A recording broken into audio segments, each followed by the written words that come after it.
Today we are going to learn about how to solve perfect explanation and how to write perfect answers of unseen passages. So that's why a student has come here to explain about the ways of the answers with the help of the given passages. Yes. आप जब exam में बैठे हैं तो सबसे पहले तो paper पढ़े तो पैसेज में आए तो अच्छे से पढ़ें। मतलब एक भी चीज़ ऐसी थोड़ी सी तो छूटे, क्योंकि जब अगर आपने पैसेज ढंग से नहीं पढ़ा तो आप किसी भी क्वेश्चन का आंसर प्रॉपर्ली नहीं दे पाएंगे। और सेकंड, उस पैसेज को अच्छे से पढ़ने के बाद जितने भी इंपॉर्टेंट वर्ड्स या फिर ऐसे जो मिलते हैं जो आपने पहली बार देखी है या फिर अलग है उसे अंडरलाइन करें। और इससे आपको सिनोनिम्स में मदद मिलेगी बहुत ज़्यादा। और थर्ड ये कि जब आप क्वेश्चंस देखें तो वो किस वे में पूछा गया है उसी वे में उसे उसका आंसर देने की कोशिश करें। अगर वो प्रेजेंट टेंस में पूछा गया है तो आप उसका प्रेजेंट टेंस में आंसर दें, और अगर पास्ट में पूछा गया है तो उसका पास्ट में आंसर दें।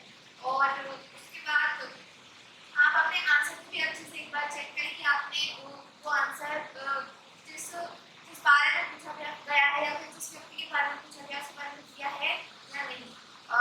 सेकंड, एक्सप्लेनेशन की बात आती है तो इसमें 4 पार्ट्स होते हैं: रेफरेंस, कॉन्टेक्स्ट, एक्सप्लेनेशन और क्रिटिकल ऑब्जर्वेशन। नेक्स्ट वो विल कम नाउ। अच्छा, मास्क लगा दीजिए। जब सामने बोलते हैं तो मास्क लगाना गंदा लगता है। Good morning, everybody. So today I'm going to explain about unseen passages and how to solve stanzas in exams. तो unseen passages में सबसे पहले, जैसा कि ईशा जी ने बताया है, सबसे पहले हमें unseen passage को पूरा रीड करना है अच्छे से, उसे अच्छे से डिफाइन करना है। जहाँ भी हमें जो स्पेलिंग, कोई भी स्पेलिंग का हमें लगता है ये बहुत इंपॉर्टेंट है या इससे इंपॉर्टेंट कोई सिमिलर वर्ड्स एंटोनिम वगैरह आ सकते हैं या पॉलीफॉन्स आ सकते हैं, हमें उसे अंडरलाइन करना है। देन हमें जाना है क्वेश्चंस पे, हमें क्वेश्चंस अच्छे से रीड आउट करने हैं। क्वेश्चंस कौन से टेंस में है उसी टेंस में हमें आंसर भी लिखने हैं। अगर क्वेश्चंस प्रेजेंट टेंस में है तो हमें उसके आंसर प्रेजेंट टेंस में ही लिखने हैं। क्वेश्चंस में वहाँ पर हो सकता है इंपेरेटिव क्वेश्चंस भी आ सकते हैं, यानी कि जो क्वेश्चन वर्ड से स्टार्ट हो, लाइक डू, डज, इस तरीके से अगर कोई क्वेश्चन स्टार्ट हो तो उनको हमें सॉल्व कैसे करना है। डू, डज से अगर स्टार्ट होते हैं क्वेश्चन तो हमें सब्जेक्ट लिखना है। Subject can be anything like he, she, और प्लूरल जो है प्लूरल सब्जेक्ट जो कि एंड से जुड़े हो। उसके बाद हमें मेन वर्ब की फर्स्ट फॉर्म, और अगर मेन वर्ब की फर्स्ट फॉर्म लिखनी है उसमें हमें एस और ईएस लगाना है, तब अगर वो सिंगुलर हो वहाँ पर, अगर हमें डू, डज दिया हो तो। इसके बाद होता है जैसे हाउ लॉन्ग, हाउ फार, जैसे क्वेश्चंस आते हैं उनको हमें पैसेज को पढ़ के पैसेज के अकॉर्डिंग उनके आंसर्स हमें देने होते हैं। इसी तरीके से हु, हुज, हुम के, अगर क्वेश्चन में हु दिया हुआ है तो हमें वहाँ पर नेम इसका डिफाइन करना है। अगर वहाँ पे हुज दिया हुआ है तो नेम अपॉस्ट्रोफी करके हमें आंसर लिखना है। इसी तरीके से साथ में सिमिलर वर्ड्स होते हैं, सिनोनिम्स में पूछे जाते हैं। सिनोनिम्स को हमें डिफाइन करने के लिए बहुत अच्छा तरीका है, हमें पता होना चाहिए कि नाउन क्या है, एडजेक्टिव, एडवर्ब, ये हमें पता होना चाहिए। अगर हमें इन सब चीज़ों की नॉलेज है तो हम सिमिलर वर्ड्स को काफ़ी अच्छी तरीके से वहाँ पर फेस कर सकते हैं, हम उसके आंसर्स लिख सकते हैं। और हम सिनोनिम को सॉल्व करने के लिए, सिनोनिम को सही से लिखने के लिए हमें वहाँ पर हमारी वोकैबुलरी अच्छी होनी चाहिए, हमें ज़्यादा से ज़्यादा स्पेलिंग्स में याद होनी चाहिए। देन इसके बाद है एक्सप्लेनेशन। एक्सप्लेनेशन में 4 पार्ट्स होते हैं, एक्सप्लेनेशन 4 पार्ट्स में डिवाइडेड होते हैं। First is reference, then context, this explanation and then critical observation. Reference में हमें लिखना होता है पॉइंट का नाम, स्टेंजा जो जिस भी पॉइंट से लिया हुआ है उसका नाम, पॉइंट का नाम, और एक आध लाइन जो हमें जो फैबुलस तरीके से हमें लिखनी होती है, like this is a very fabulous poem,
which has written in a very clear and sober manner. इस तरीके से हम एक लाइन अपने हिसाब से लिख सकते हैं जो हमें अच्छी लगे. फिर उसके बाद है अगर हमें पोएम में उस स्टेंजा में कोई भी पोएटिक डिवाइस हम देख पा रहे हैं कि पोएटिक डिवाइस है तो हमें पोएटिक डिवाइस लिखना है. लाइक किस लाइन में पोएटिक डिवाइस है. पोएटिक डिवाइस कोई भी हो सकता है पोएम में, सच एज सिमिली, मेटाफर, पन, इलिट्रेशन, इमेजरी. वहाँ हमें डिफाइन करना है कि कौन सा पोएटिक डिवाइस वहाँ पर यूज हुआ है. इसके बाद है कि अगर हमें राइमिंग स्कीम आपको तभी लिखनी है जब आप बिल्कुल श्योर हो कि राइमिंग स्कीम ये बिल्कुल सही है, तभी लिखना है, वरना रेस्ट हमें नहीं लेना है. सो बहुत बढ़िया.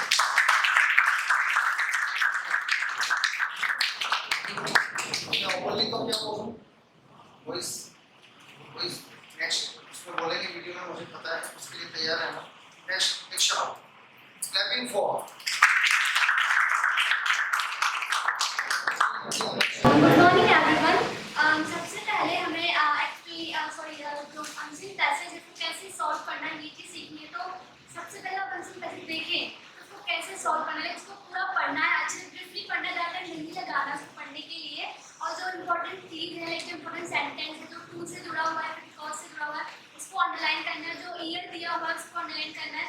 कोई भी एक इम्पोर्टेंट नेम जिसका दिया हुआ है तो उसको अंडरलाइन करना ज़रूर है, क्योंकि उसका आंसर हमें कहीं ना कहीं क्वेश्चन में देना होगा. उसके बाद क्वेश्चन को अच्छे से रीड आउट करें कि उसमें पूछा गया है, और जो क्वेश्चन है वो जिस टेंस में पूछा है वो उसी में उसका आंसर प्रेजेंट में है तो प्रेजेंट में, पास्ट में तो पास्ट में.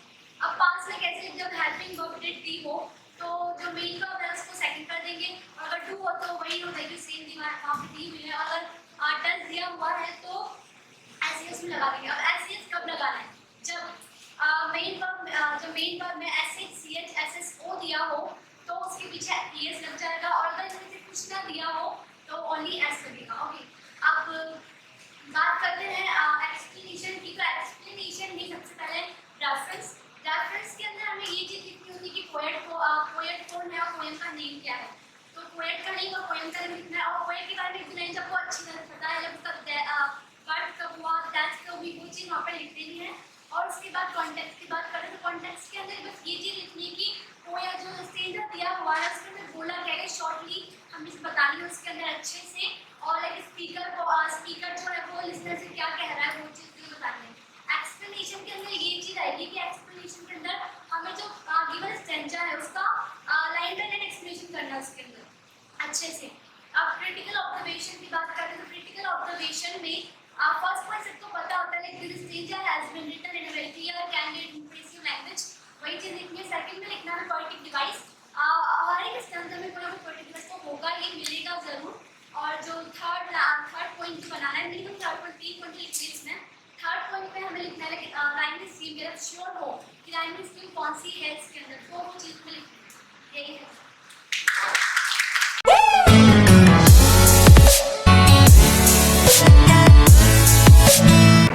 Yes, very good morning बच्चों. Today we will study about the very important topic, how to write the best answers from unseen passages. जैसा कि बच्चों आपको ये अच्छे से विदित है, पता है कि जब भी हम अनसीन पैसेज हल करें तो कुछ महत्वपूर्ण बातें हमें पता होनी चाहिए. अब वो महत्वपूर्ण बातें क्या हैं, उनको क्यों हमें जानना चाहिए, क्योंकि 10th बोर्ड हो, 12th बोर्ड हो या कॉम्पिटिटिव एग्जाम्स हो, सभी में सबसे ज़्यादा नीडफुल होता है एक कंपटीशन देने वाले बच्चे के लिए, एक 10th बोर्ड पास करने वाले बच्चे के लिए, और एक 12th बोर्ड के पूरे जो बच्चे हैं, स्टूडेंट्स हैं, उनके अनसीन पैसेज के आंसर पूरे जानने के लिए उनको ये पता होना चाहिए, पूरे मार्क्स लाने के लिए उनको ये पता होना चाहिए कि वो कौन सी एसेंशियल थिंग्स हैं, बातें हैं जो उन्हें जानना बेहद ज़रूरी है. और में से सबसे पहला पॉइंट जो आपको सभी को बहुत अच्छे से लर्न रखना है, दैट इज सबसे पहले दिए हुए पैसेज को संक्षिप्त में यानी ब्रीफली पढ़ना पड़ेगा. अगर कोई आपसे ये कहता है कि पैसेज को without reading passage you can able to write the perfect answers, according to me it can not be possible in the world. We have to study the whole passage summarisely by underlining very important points, very important words, very important phrases as well as very important sentences. जब भी आप उसे पढ़ें तो अति आवश्यक शब्दों, वाक्यांशों यानी क्लोजेस को और वाक्यों को पेंसिल की मदद से रेखांकित अवश्य करें। पर बच्चों इस बात का बेहद ख्याल रहे कि जब आप उसको रेखांकित करें तो कभी भी आप आंसर नंबर मेंशन ना करें, because it may be harmful for your career, for your marks. Because वहाँ जो इन्विजिलेटर है may be remark, may be given the negative remark on your notebook. आपकी नोटबुक पर वो कुछ ना कुछ नेगेटिव लिख सकते हैं, तो आपको केवल अंडरलाइन करना है ताकि प्रॉब्लम ना आए। अब सबसे ज्यादा जो इंपॉर्टेंट चीज है मेरे प्यारे बच्चों वो है कि दैट के ठीक बाद आने वाले सब्जेक्ट से टिल फुल स्टॉप, जब तक फुल स्टॉप ना आ जाए तब तक आप उसको अंडरलाइन करें या एंड तक अंडरलाइन करें। ये थोड़ा ध्यान रखें, ऐसा लगे जैसे मान लो फुल स्टॉप ही 3 लाइनों में हो, 3 लाइन में जाके हो तो नहीं। फिर आप ये देखिए कि वहाँ कोमा कहाँ तक है, फिर आप ये देखिए कि वहाँ एंड कहाँ तक है, वो आपको ध्यान रखना है। एम आई राइट? ओके। इसके बाद सेकंड थिंग है एज, बिकॉज, सो दैट। क्योंकि जब भी कभी एज सेंटेंस के बीच में आता है तो एज का मतलब कंपैरेटिवली किसी की तुलना करने के लिए नहीं, बल्कि क्योंकि के अर्थ में आता है, रीजन को शो करने के लिए आता है। बिकॉज रीजन को शो करने के लिए आता है, सो दैट ताकि। ये तो इसके ठीक बाद जो भी सब्जेक्ट आए उसे टिल फुल स्टॉप तक आपको अच्छे से अंडरलाइन कर लेना है, और ज़्यादा प्रॉब्लम नहीं आती अंडरलाइन करने से।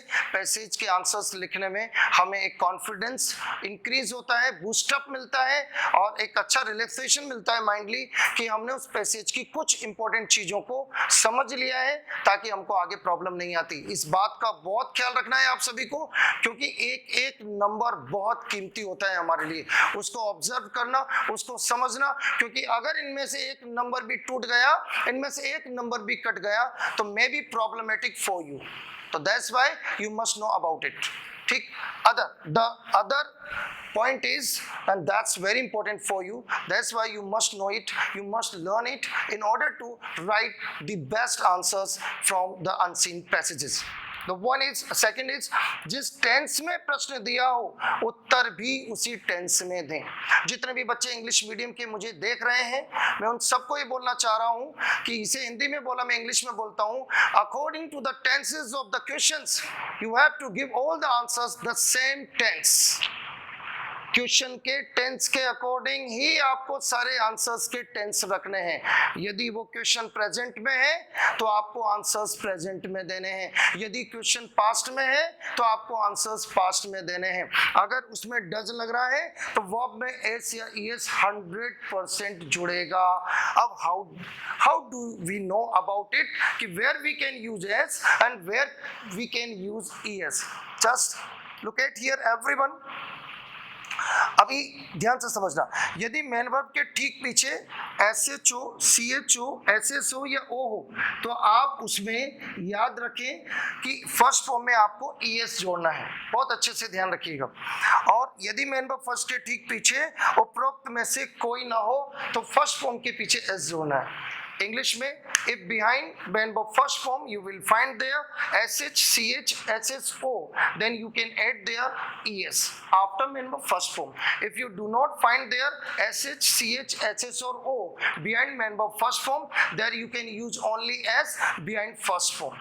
Such as, इधर आइए बच्चों, अगर हेल्पिंग वर्ब क्वेश्चन वर्ड के ठीक बाद डू हो तो उसमें आपको ध्यान रखना है कि मेन वर्ब की फर्स्ट फॉर्म लिखनी है, ओनली फर्स्ट फॉर्म, जिसे इंग्लिश में प्रेजेंट फॉर्म भी कहते हैं।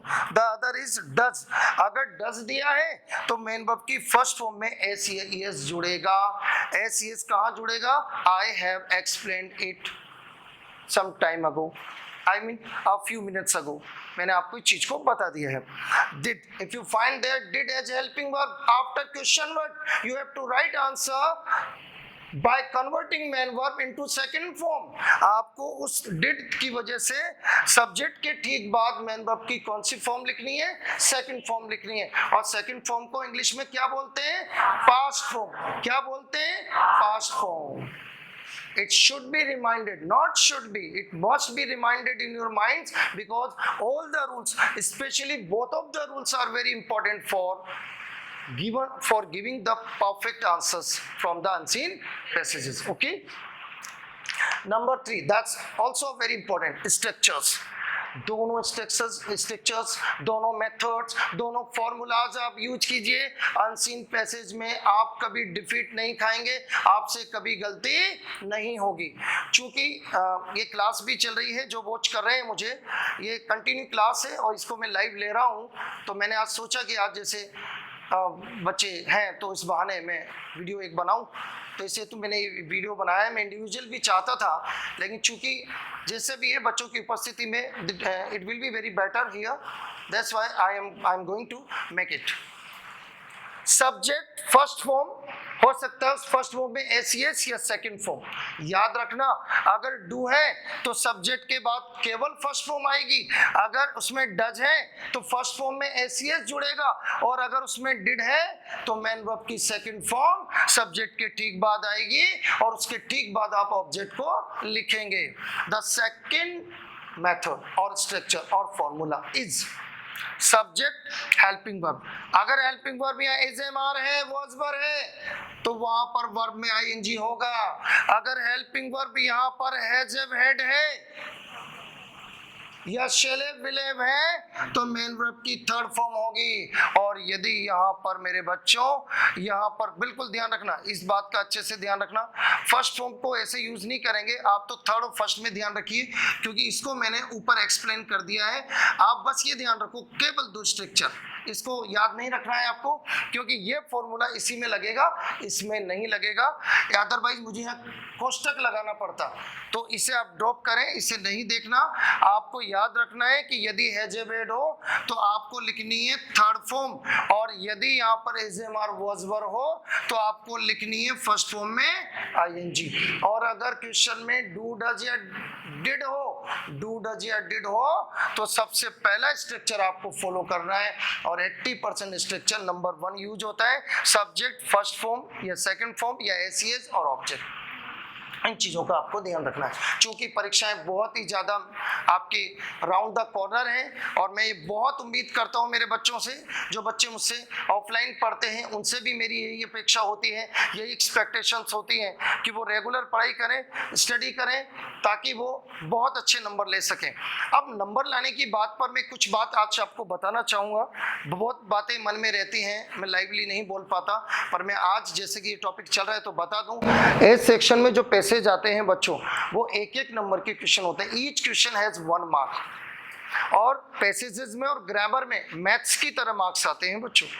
अगर आपको एग्जामिनर को खुश करना है, उसको उसके दिमाग में ऑप्टिमिस्टिकनेस लानी है, पॉजिटिविटी लानी है, तो आपको सीन और अनसीन पैसेजेस के एक नंबर के सारे क्वेश्चंस के आंसर तरीके से लिखने हैं, पूरे मार्क्स गेन करने हैं। और सिनोनिम्स की बात आती है, सबसे बड़ी समस्या हमारे सामने आ जाती है सिनोनिम्स की।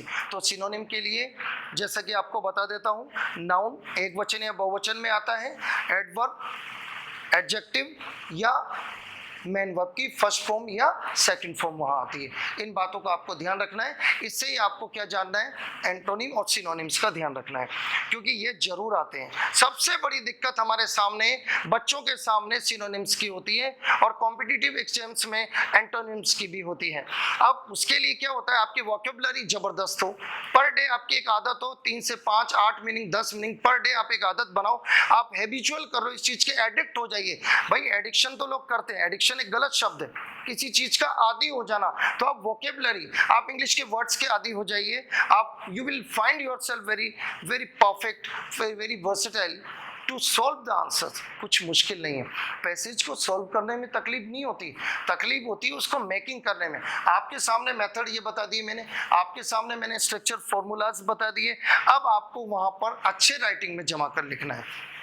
जिस सेक्शन को बिगिन करो उसी सेक्शन को खत्म करने के बाद ही नेक्स्ट छलांग मारनी है दूसरे सेक्शन में। आपने अगर पहले सेक्शन को इनकम्प्लीट करके दूसरे सेक्शन में छलांग मार दी या चले गए करने उसको, तो आपके मार्क्स कट जाएंगे। तो उस डिडक्शन से बचने के लिए आपको बिल्कुल तरीके से चलना है। सेक्शन ए से बिगिन करना है, बहुत अच्छे से करना है, इनको लिखना है, आंसर्स को लिखना है, ताकि आप अच्छे से अच्छे नंबर ला सकें। और बिल्कुल टेंसेस का पूरा ध्यान रखना है।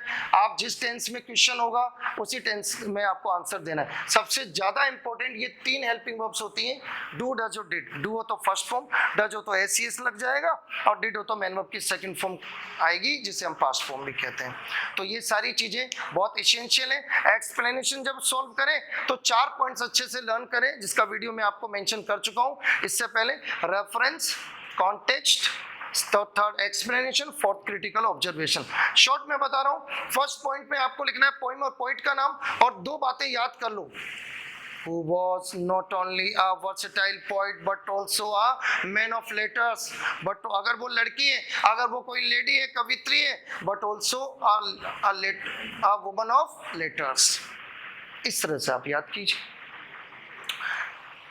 कॉन्टेक्स्ट में क्या लिखना है? कॉन्टेक्स्ट में लिखना है कि कवि क्या बोलना चाहता है, कवि को मोटी बात क्या लगी उसमें, मुख्य बात लिखनी है उसमें।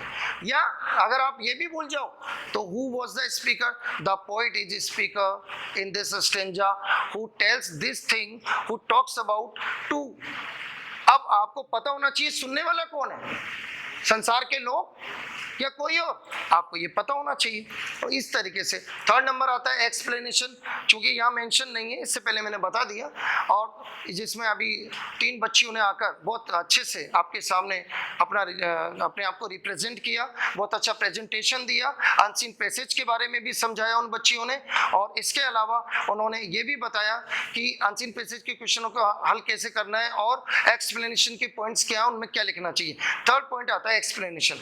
सबसे मुख्य बात है उसे बिगिन करो इन दिस स्टेंजा और here the poet speaks about. उसके बाद आप लिखना स्टार्ट करो with the help of first line in only present simple tense. जो मोटी बात है वो अब सुनो, प्रेजेंट सिंपल में लिखना है एक्सप्लेनेशन को, present simple. Don't believe in pass books completely। if you want to secure, if you want to achieve 100 marks out of 100, you must believe in yourself first and believe in your teachers who teach you। या who teach you इसलिए बोला क्योंकि एक से अधिक teacher आपको पढ़ाते हैं। ध्यान से समझना इस बात को। आप अगर अपने आप पे बिलीव नहीं करोगे तो आप दूसरे पर बिलीव कर ही नहीं सकते। पहले अपने आप पर यकीन करना सीखो कि I am able to write the answers, I am able to face myself to other person, I am able to write in a correct way. ये आपको पता होना चाहिए। प्रेजेंट सिंपल में लिखना है एक्सप्लेनेशन को, और कोई बीती घटना बतानी है, कोई बीती बात बतानी है, उसे प्रेजेंट परफेक्ट में लिखना है, जो आपको प्रिया नाम की बच्ची ने बताया।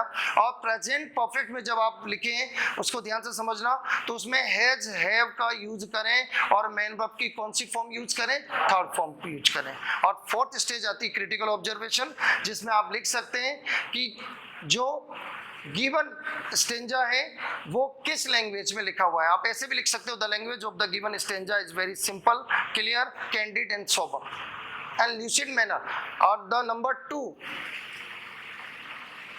मुझे पता है मेरे सारे बच्चे बहुत ऑबिडेंट हैं, बहुत फ्यूचरिस्टिक हैं, वो समझते हैं और बहुत ही डिसिप्लिन्ड है। बच्चों, मार्क्स सभी को इसीलिए पूरे नहीं मिलते क्योंकि वो एक रूल नहीं जानते, और उसे कहते हैं डिसिप्लिन और एक सेल्फ कॉन्फिडेंस। ये 2 चीजें होने पर जब हार्डवर्क करते हो वो यूज होती है।